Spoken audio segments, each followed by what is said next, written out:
Hello everyone, welcome to ScorcherToys@AnyMoon.com's transformation guide for Yamato's 1/60 scale SV-51 toys. This obviously is the older Yamato toy. They just announced an Arcadia toy is going to come out eventually, which will be a whole new mold.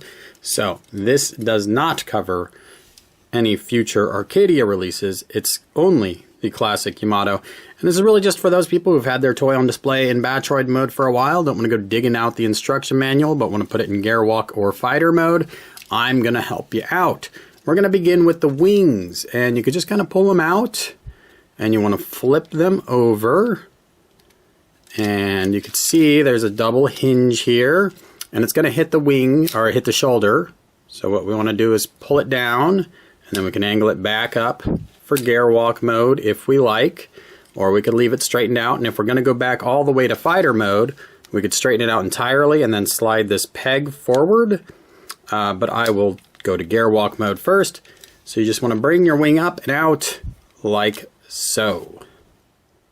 Now your toy will look like this. You're going to want to go ahead and get the head out of the way. Just bring it back and up. And we can bring those wings down on this interior hinge here. And then we can reach underneath the toy, just apply a little pressure upward, and you will reveal this peg here, which we will remove, and then that frees up the entire torso, which you can then bring back, lifting up and back. Bring your heat door up, or your trap door up, and bring everything into place like so. Pull the nose cone up, close the landing gear door, the front landing gear here. It's just fighting me a little bit. There it goes. And you can see we are already very close. Okay, your toy should look something like this now. And what we're going to do is turn our attention to the back near the head area. We're going to pull back on the head, and that will swing this door here.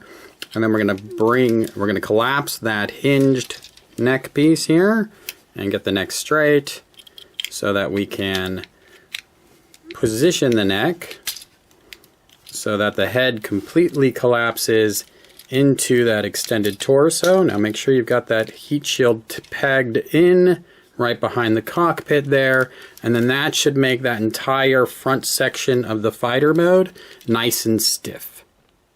Now I moved my nose cone up and got it out of the way a little early. What I did not do when I was closing those landing gear door was to pull this piece, which gets recessed during transformation, out so it'll sit flush. So we can close those guys back up now.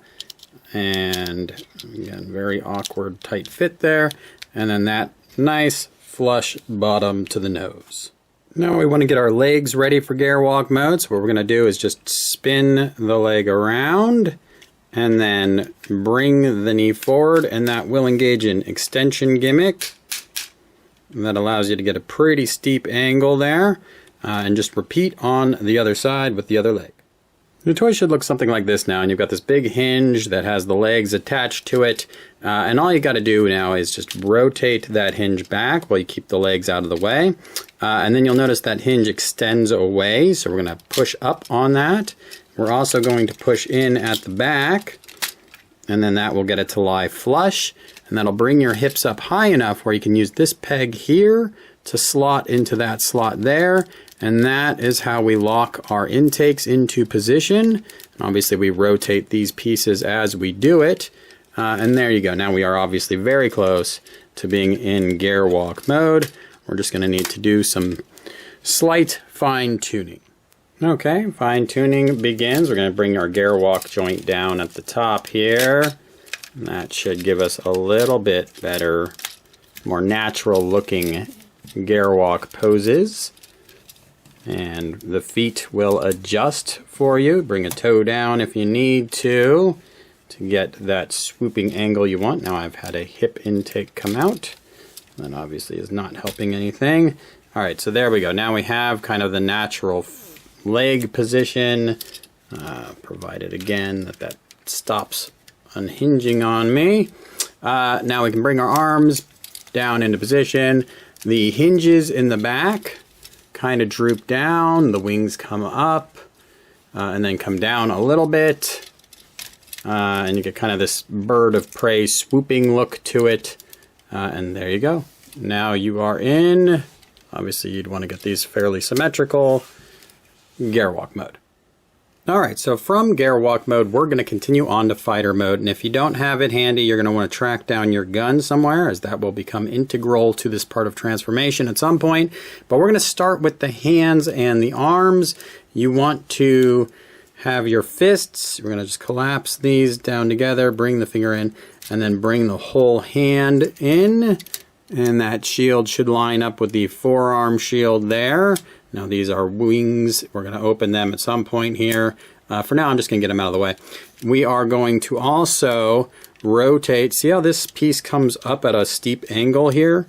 We need to rotate the arm down, and we can get this piece out of the way. See, there is a second piece of plastic here. We want to rotate the arm so that it is no longer being used, to prop up that piece like it was, like this, and bring it down so it is underneath. There we go. So then it kind of just dangles freely like so. Alright, now we're going to straighten out the arms. We're just going to bring this down, straighten the arm out, press down on this top shoulder piece. It should click into place if it's been elevated during transformation to Battroid mode. And then just bring this up, and you'll notice it kind of sits flush with that shoulder piece and that forearm piece now. Okay, so your toy should look something like this now. We're going to go ahead and pick it up and focus on the feet for a moment. We're just going to close the feet up, get them nice and straight, get the toes in, and then recess everything. You want the toes to fit inside that housing for the whole foot. If they come outside, you have your toe angled improperly. We're going to go ahead and pull these kneecap pieces back out. Get your hips in if they are dislodging on you like mine are. And then we're going to straighten out the intake joint, the Gerwalk joint as it's called, and we're going to collapse the extension up at the top, and you can see that'll get your leg approximately into fighter mode position. Go ahead and repeat on the other side. Alright, now we're going to need to pull out our gun, but before we do, I want to take a quick look at a couple things. First, I did not collapse this extension thoroughly on this one leg. That is a problem. We want to go ahead and push that in all of the way. Also, while we're looking at the legs, you can see there is a peg that extends from one leg to the next. And when we push things together, we're going to make sure that that peg grabs as tightly as it should. Also, you can see there are a couple of slots on the inside of this leg, and those are what we're going to use now to attach the gun. So grab your gun. It should look something like this if you were using it in Battroid mode. We want to pull out all of these pegs, and we want to collapse the handle like so. Then we're just going to take the gun, and we're going to thread it between those legs. And this is a little tricky because those pegs aren't the strongest. They will collapse pretty easily on you, but you get them in about the right position, and then you can just apply pressure to get them to find their homes, like so. And remember, there's that peg up in the front too, so we want to push pressure on towards the front as well. And then everything should lock together pretty firmly, and then we can use the kneecaps as another lock, and then that gets you that whole core fighter mode locked together. Now we need to focus on the arm and getting it into position. So what we're going to do is get the wing out of the way first and foremost. Just bring that up like so. And then we just want to bring the arm back. And you'll find that if you just do that, it's not going to work. It's going to be too long. It's not in the right position. So what you need to do is there's a little swing mechanism to it. You need to push that up as far as you can. And you'll know it's in the right position when the arm is right up against this gun in the front. And then if we pay our attention in the back of the toy, we have our hand, which is going to recess into that cavity there. And it should all be pretty snug. That lets us bring those vertical stabilizers back, bring the wing down and back, and that will actually lock things into position. There's a little tab at the base of this wing that goes into the arm if everything is lined up properly, like so. And then we can just bring our vertical stabilizer down and our horizontal stabilizer as well. Get the wings straight. And as I showed you before, there's a little peg that you can slide, a little sliding mechanism that actually brings a couple teeth out and keeps that wing in straight and stable.